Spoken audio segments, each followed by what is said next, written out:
1976 में जब बामसेप का निर्माण हुआ, कांसीराम जी ने किया था, तो 1976 से मैं कांसीराम जी के साथ में जुड़ा हुआ हूँ।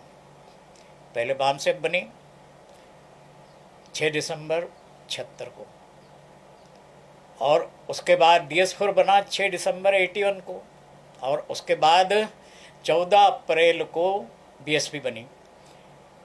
ये जब भी जिस संस्था का निर्माण हुआ हर समय मैं साथ में था, और स्पेशली जब बामसेप बनी तो सन 80 में रामलीला ग्राउंड दिल्ली में इसका अधिवेशन हुआ, तो मैं जबलपुर से 100 लोगों को लेकर आया था। कब? 1980 में। 1981 जनवरी में कांसीराम जी जब जबलपुर आए तो एक हफ्ता तक वो मेरे घर में ठहरे थे, विशेष बात है। और हम लोग पैदल घूमते थे 15-15 किलोमीटर, 20-20 किलोमीटर। और उसके बाद मैं इधर जबलपुर से नौकरी करने के लिए इधर खुर्जा के पास या बुलंदशहर के पास में एक बिपकाल नाम की एक कंपनी है जो पोलियो ड्रॉप्स बनाती है बच्चों के, उसमें मैं DGM एडमिनिस्ट्रेटर था। वहाँ से मैं रिटायर हुआ। हमारे पास काम करने वाले लोग जो हैं, मैं अब तो BSP नहीं करता, लेकिन BSP नहीं करता इसका मतलब ये थोड़ी है कि मैं BSP से बाहर हूँ। और मैं किसी की बुराई करना ठीक नहीं समझता। मान्यवर कांसीराम जी 2003 में जब बत्रा हॉस्पिटल में पैरालिसिस के लिए वजह भर्ती थे, और उसके बाद तो 9 अक्टूबर 2006 को वहाँ से उनकी डेड बॉडी ही निकली। ऐसा क्यों हुआ? इसका एक कारण है। हम लोग बाबा साहब को जानते हैं ना, बाबा साहब के साथ में भी ऐसी ही घटना हुई थी। हमारे साथी लोग कहते हैं कि बाबा साहब का मर्डर हुआ। वर्तमान में भी हमारे कुछ साथी लोग जो हमारे साथ में बाहर हुए हैं, वो कहते हैं कि कांसीराम जी का ट्रीटमेंट क्या केवल बत्रा में ही हो सकता था, एम्स में क्यों नहीं हुआ? ऐसे हमारे साथी लोग कहते हैं। मायावती को BSP का प्रेसिडेंट बनाया गया, और जब प्रेसिडेंट बनाया गया उस समय कांसीराम जी ने ही बनवाया। क्यों? क्योंकि वो इस हालत में नहीं थे कि वो BSP की प्रेसिडेंटशिप कर सके। और बनाया तो उसके पीछे एक उद्देश्य था। क्या? अम्बेडकराइट मिशन को आगे बढ़ाना है। कांसीराम जी के बाद अम्बेडकराइट मिशन किधर गया? हम कांसीराम जी तक ये बहुजन समाज बनाते थे। जब नया अध्यक्ष आया था उन्होंने सर्वजन समाज बनाना शुरू किया, क्योंकि आप BSP से रिलेटेड है और आप भी BSP से रिलेटेड है। हमको हकीकत जानना चाहिए। कांसीराम जी ने जो बामसेप बनाया था वो बुद्धिज्म के आइडियोलॉजी पर था। ट्रुथ, सत्य बोलो। आज वो ट्रुथ खत्म है।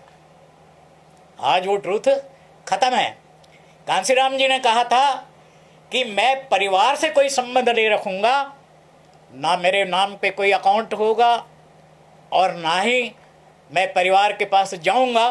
तो आपको शायद एक बात याद नहीं हो, याद करा देता हूं मैं, कि जब कांसीराम जी के फादर की डेथ हुई तब 11 नंबर दिल्ली में रहते थे, वहाँ से हम लोगों ने बैठाया कि आप जाइए और फादर के अंतिम संस्कार में जाइए।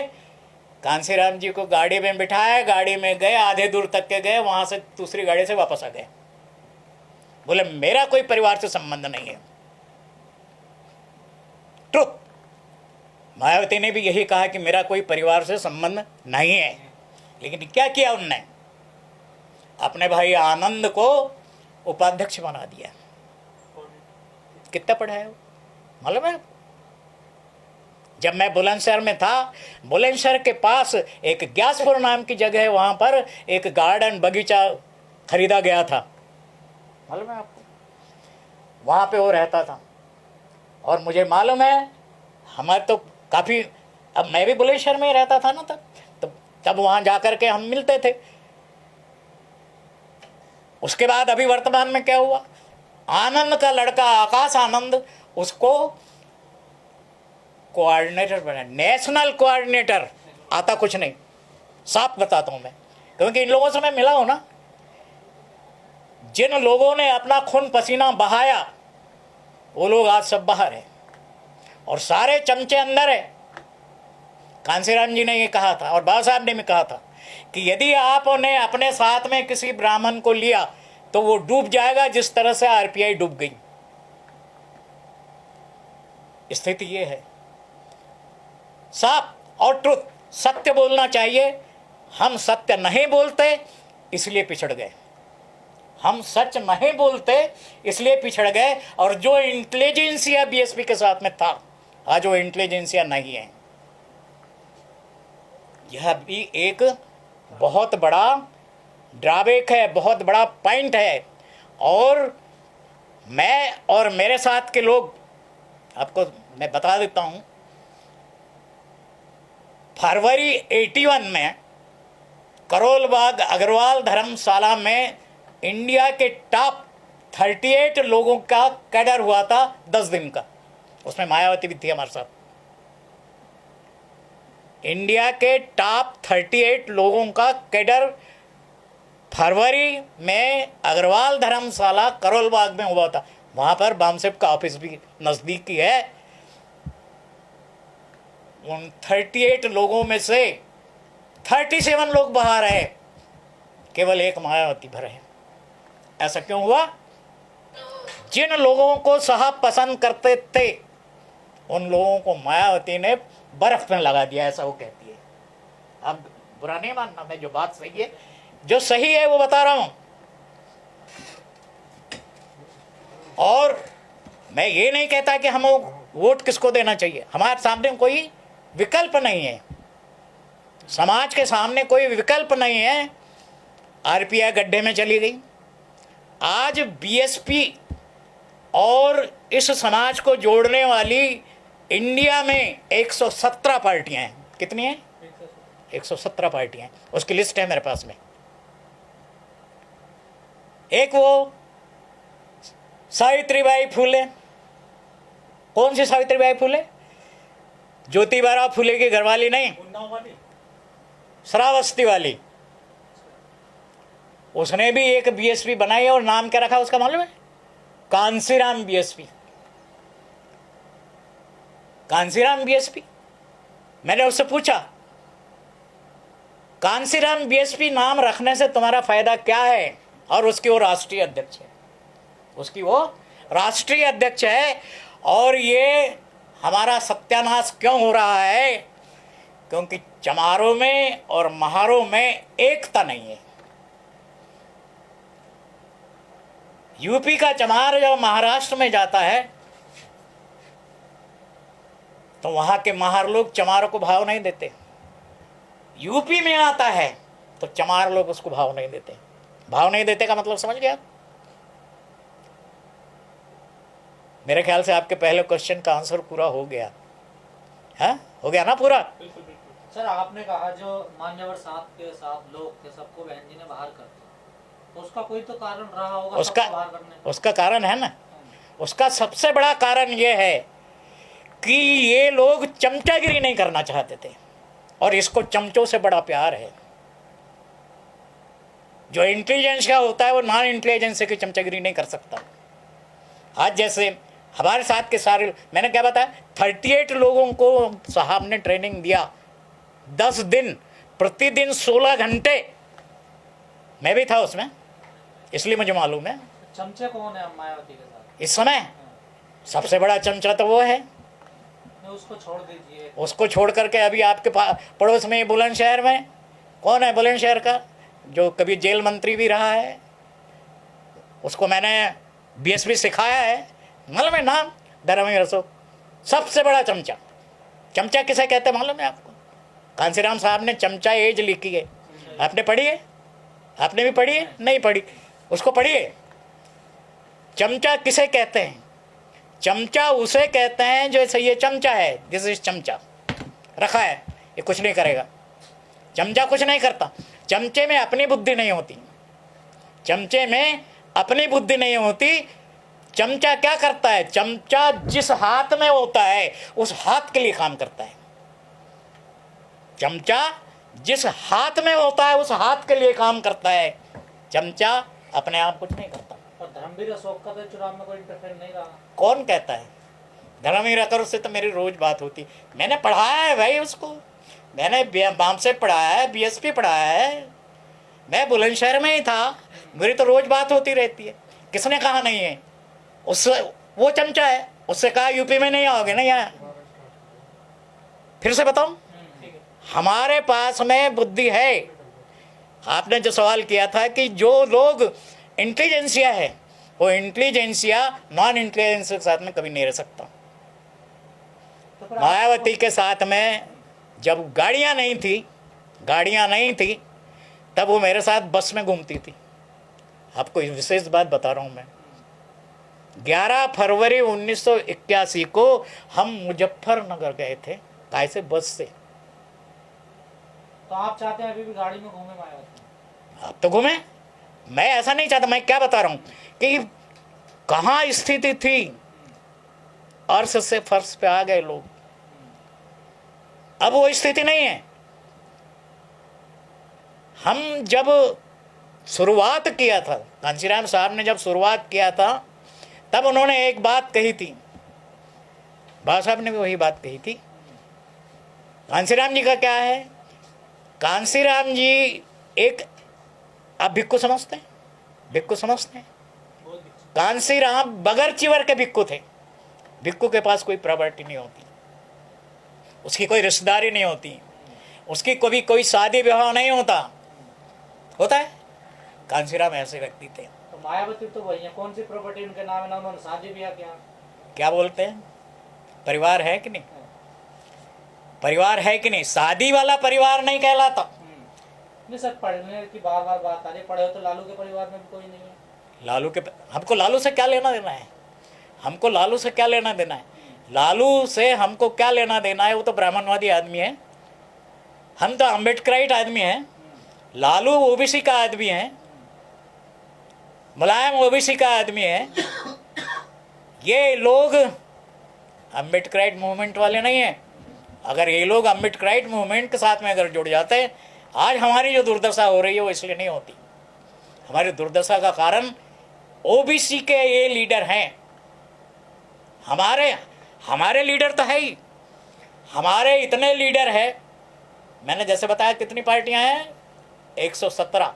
सर, आम मान्यवर साहब के साथ के लोग इतने लोग थे, इतने बुद्धिजीवी लोग थे, इतनी बड़ी सोच आप लोगों के पास थी, तो आप लोगों ने कोई नया रास्ता, अलग रास्ता क्यों नहीं बना पाया? कौन सा रास्ता बनाते हैं? कांशीराम जी का एक ही रास्ता था। बीएसपी मायावती भटक रही थी तो आप कोई नया रास्ता बनाते ना। कांशीराम जी, आप तो गायब हो गए सारे लोग। हाँ बिल्कुल गायब हो गए, सारे लोग गायब हो गए। उसके पीछे कारण बताया ना मैंने। सबसे बड़ा कारण ये सारा इंटेलिजेंसिया नॉन इंटेलिजेंसिया के साथ में रहना नहीं चाहता। और जो इंटेलिजेंसिया है, कांशीराम जी का मेन उद्देश्य क्या था? इस देश में बुद्धिज्म लाना है, ये मेन उद्देश्य था।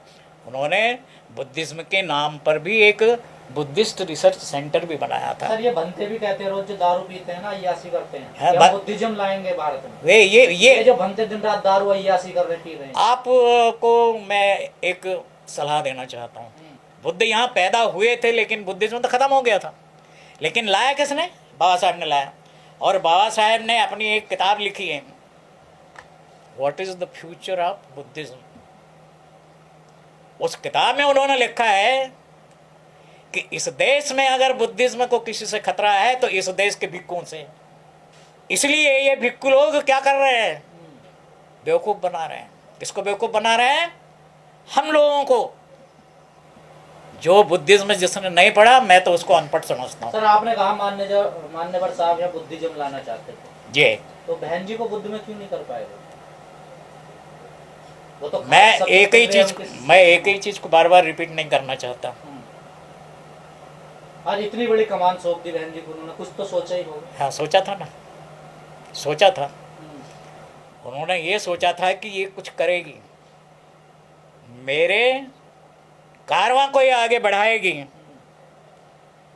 अब ज्यादा अंदर में नहीं जाना चाहता। वो तो आज भी कह रही है मैं कारवां को बढ़ा रही हूँ, मिशन है। वो कहने से थोड़ी होता है, पब्लिक ने दिखना चाहिए, पब्लिक में दिखना चाहिए कि वो कारवा को अगर आगे बढ़ाती, तो जैसा आपका सवाल है, एक सीट नहीं आती कभी। कारवा को यदि आगे बढ़ा रहे हैं तो एक सीट नहीं आती। तो यही कह रहे हैं ना तमाम लोग, कारवा को बढ़ाने के चक्कर में वो राजनीति भूल गई है। नहीं, ऐसा नहीं है। आज का परिदृश्य राजनीति का कुछ और है, और वो अपने उसी मिशन, उसी पुराने ढंग पे चल रही है। वो पुराने ढंग पे नहीं चल रही है, वो पुराने ढंग पे नहीं चल रही है। लोग क्या कहते हैं वो छोड़ो, तमाम लोग तो यही कह रहे हैं कि बदलाव भी नहीं हुआ बीएसपी में। नहीं, तमाम लोग क्या कहते हैं वो एक तरफ रखो, हम क्या सोचते हैं ये एक तरफ रखो। हमारा क्या है, हमने इस बात को देखना चाहिए कि जो वो कह रही है वो क्या सच कह रही है।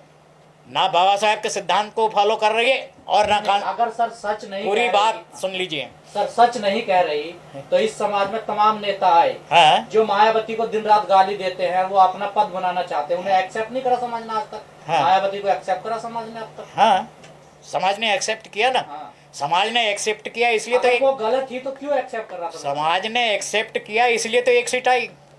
समाज ने अगर एक्सेप्ट किया होता तो एक सीट नहीं आती। ये स्थिति तो आज बन गई ना सर, पहले से तो एक्सेप्ट कर रही है ना। देखिए, चक्र है जो घूमता है। पहले हम क्या थे और आज हम क्या है, पहले हम क्या थे और आज हम क्या है। कांसीराम जी अगर होते हमको ये दिन देखने नहीं पड़ते। आज जो हम दिन देख रहे हैं ये हमको दिन देखने नहीं पड़ते, क्योंकि कांसीराम जी के जो वॉलेंटियर्स हैं, फिर से मैं बोल दूं, वो वॉलेंटियर्स जिंदा रहते। अगर वो वॉलेंटियर्स जिंदा होते और वो बीएसपी के साथ होते तो आज जो बीएसपी की स्थिति है वो स्थिति नहीं होती।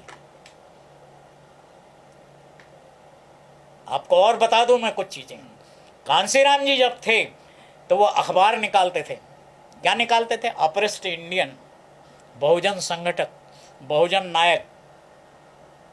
कहाँ है कांसीराम की विरासत? कहाँ है ये पेपर? क्यों नहीं निकल रहे हैं? किसने निकालना चाहिए? जिसको विरासत मिली उसको निकालना चाहिए कि नहीं? क्यों बंद किया गया? पर आप तो नारा देते हैं मान्यवर साहब को ही, उनको कोड करके कि मीडिया माफिया से दूर रहना चाहिए, मनी मीडिया माफिया से दूर रहना चाहिए। कौन कहता है? तमाम ये अम्बेडकरवादी ये दिन रात यही कहते हैं। पूरे चुनाव में हमने सुना। ये पहली बार कहा था बामसेप की मीटिंग में, बीएसपी के मीटिंग में नहीं कहा। मैं फिर से आपको फिर रिपीट कर देता हूँ, बीएसपी को मीडिया के साथ आना चाहिए। बीएसपी के साथ में मीडिया होना चाहिए, बीएसपी को मीडिया के साथ आना चाहिए, ऐसा नहीं है। देखिए, शब्दों में बहुत फर्क है, शब्दों के में बहुत फर्क है। नहीं, अभी तो बीएसपी ने मीडिया से दूरी बनाई है, मीडिया तो साथ आना चाह रहा है। हाँ। पर बीएसपी ने मीडिया से दूरी बनाई है। ये ऐसा कौन कहता है? हम दिन रात देख रहे हैं सर, बीएसपी का कोई नेता मीडिया पे नहीं आना चाहता। क्यों नहीं आना चाहता? किसने कहा? किसने कह दिया? ये हम कह रहे हैं सर। आपके कहने से नहीं होता। आप मीडिया के आदमी हैं क्या? आप मीडिया के आदमी हैं? मीडिया के आदमी हम तो। आप मीडिया के आदमी हैं तो मीडिया में बीएसपी के आदमी बहुत आते हैं, हम सुनते हैं ना। लेकिन बीएसपी के नेता कहते हैं कि मनी माफिया मीडिया से दूर रहना है। ये बामसेप का नारा था, ये मनी मीडिया माफिया से दूर रहिए। बीएसपी के लोग सिर्फ कहते हैं, लेकिन बीएसपी की टॉप लीडर कहाँ है? वो मनी मीडिया माफिया के साथ में है या नहीं है?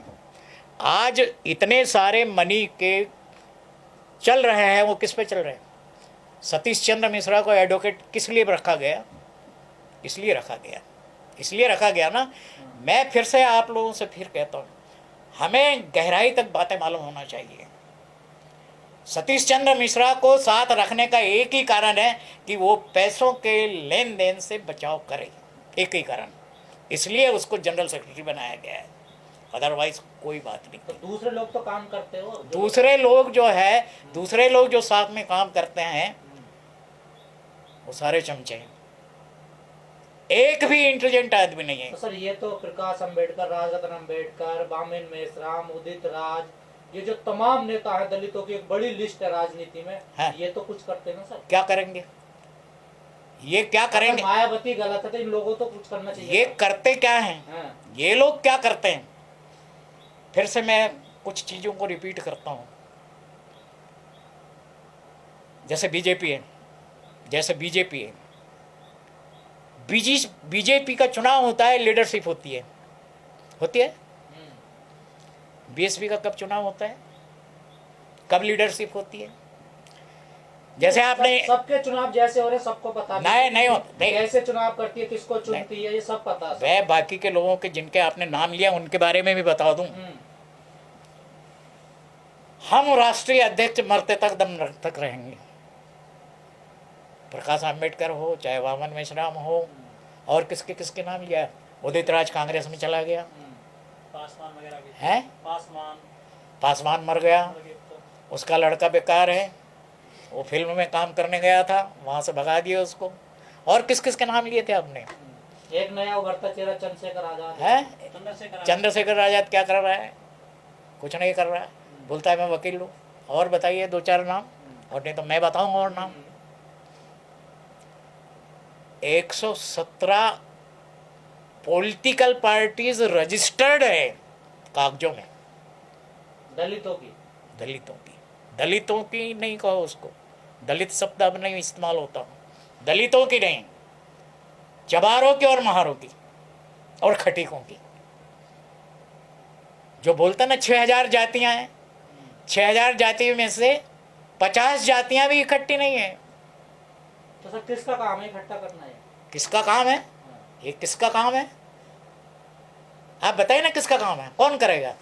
मीडिया के आदमियों को ज्यादा खबर रहती है कि कौन करेगा, बताइए आप कौन करेगा। जैसे लोगों का काम था ये। मेरा काम नहीं, मैं तो मीडिया के आदमी से पूछ रहा हूँ ना इस समय, कि मीडिया का आदमी बताए कि कौन करेगा। आप जैसे बुद्धिजीवी लोग जो मैं बुद्धिजीवी नहीं, समाज के लोग, मैं बुद्धिजीवी नहीं हूँ। आप लोगों का काम था ना समाज को एकजुट रखना। हाँ, लेकिन मैं और मेरे जैसे आदमी पॉलिटिक्स नहीं करते।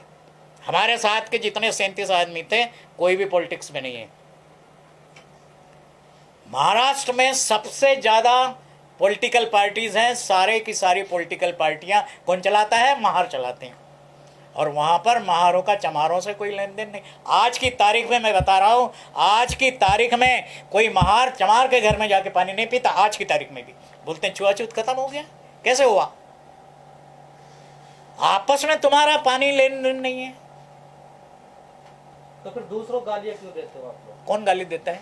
हमारा समाज गाली देता है। मनुवाद से लड़ाई, हमारी ब्राह्मणवाद से लड़ाई, तमाम दुनिया भर की बात। ये गालियां नहीं है।